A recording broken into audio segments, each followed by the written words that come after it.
Hello everybody, welcome back to my channel. So, small update, I was able to take it to the tailor, but she recommended I go to a shoe repair place, so that's where I'm leaving right now. He said he could fix it by next Thursday for $25. So it's not too bad. He said it's the zipper, not the track, but he'll do it for me.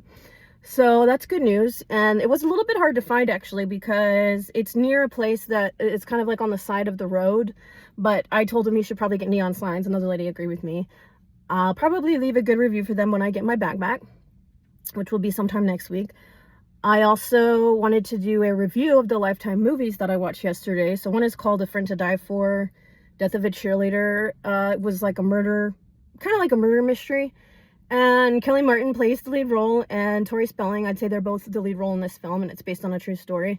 A lot of it was jealousy for why she killed her friend. I think she didn't get the cheerleading team. She didn't make the cheerleading team, so she was very upset.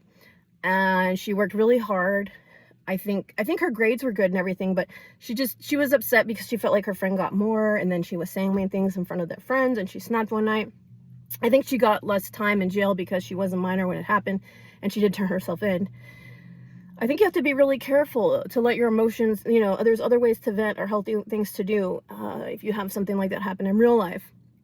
But something I did notice in the beginning of the film with Kelly Martin's character was that she was very hopeful and ambitious. And, sometimes friends would tell her things to be realistic of or cautious of. And I'm not saying that's wrong.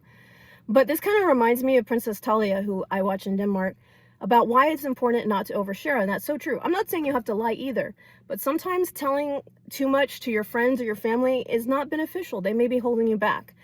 I think she had a right to try out for that little high school sorority. Kelly Martin did. She did make it. So I know her friend was probably concerned and maybe secretly jealous if she did make it. I think she just felt like it would be a different situation for her, and it probably was, but she seemed to really enjoy it, being in that little sorority. So I don't think it's all bad, but I'll just give you an example. So if I wanted to, I don't want to become a doctor, but let's just say that hypothetically, and I felt like somebody didn't believe in me, I would at least try it out, or at least, I would, if I felt like I could at least handle it, to like give it a shot. It depends. Now, there are some things that I think would be way too out of my reach, but I'm just saying, if I felt like there was a chance for me to succeed at it, then I would try. And I think I would do it quietly, though, where nobody was really knowing or paying attention. Or if I want to become a hairdresser, again, these things I'm not really interested in. I'm just using those as examples. So sometimes keeping your thoughts to yourself could be really important, and the difference between maybe you getting where you want and where you don't. And if you don't, then they can't use that information against you that you didn't succeed at pursuing your dreams. So yeah, I would agree with her, and I would tell y'all to check her out. I'll probably link her in here as well, because she has been talking so much about how, and it's not just that, I'm just saying that was something that really reminded me of that when I watched that movie, is to not overshare with people that you feel like they could use it against you or hold you back in some way. Now, I'm not saying, eventually it may come to light what you're doing, which is fine, but at least that way they can't, they can't stop you in the process. And the other Lifetime movie I watched was called, oh my God, I'm sorry, I'm blanking out here. What was it called? The Killing Secret. There we go. Okay, I did dig it out of my memory. The Killing Secret. So Moon Fry, who was in Sabrina, is in it. Like I said, my mom's a retired music teacher, so I know way more about Hollywood than the average person. But it was a mystery, and the guy that was a little bit more reluctant. I'm not saying in the Death of a Cheerleader, the lady did not just want to come out and confess right away either, but he seemed more resistant, and he did turn himself in the end. But he had 2 girlfriends, and one got pregnant, so Moon Fry's character, and she was not happy, I mean, she was happy, excuse me, but he was not happy because he felt like that would hurt his reputation and his other relationship, and then all his lies caught up with him because the mom of the girl that he killed came, and she saw him with another woman, and then she figured it out that he had another girlfriend and all this stuff, and she tried to confront him towards the end of the movie, his girlfriend that was still alive, and she tried to give him the benefit of the doubt for a long time, which I understand. Nobody really wants to believe that somebody close to them would be capable of doing something so terrible. And I think, the person that commits the crime probably has a little bit of that within themselves too. Some people are in denial, or it's really hard for them to take accountability, or not want to face the truth for whatever reason. Maybe they don't want to feel bad, or people to make them feel bad.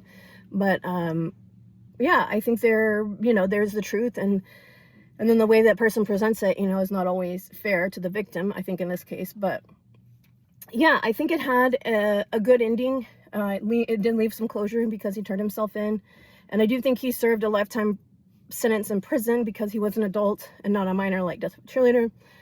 And I think maybe because he resisted. I'm not sure of all the details, like I said. These are just my thoughts. It's fun because I've always wanted to be like a Lifetime actress if I had a choice. I think that would be really fun to kind of be dramatic, but also some of it's comedic. It depends. It has a little bit of mix of both. I'd say maybe 70% drama, 30% comedy, which is a fair balance. I know yesterday I was off like today, so I am in the Texas heat, but I wanted to do this vlog and really share what's been on my mind because I think it's healthy for me. I saw my mom yesterday for lunch. That was a lot of fun too.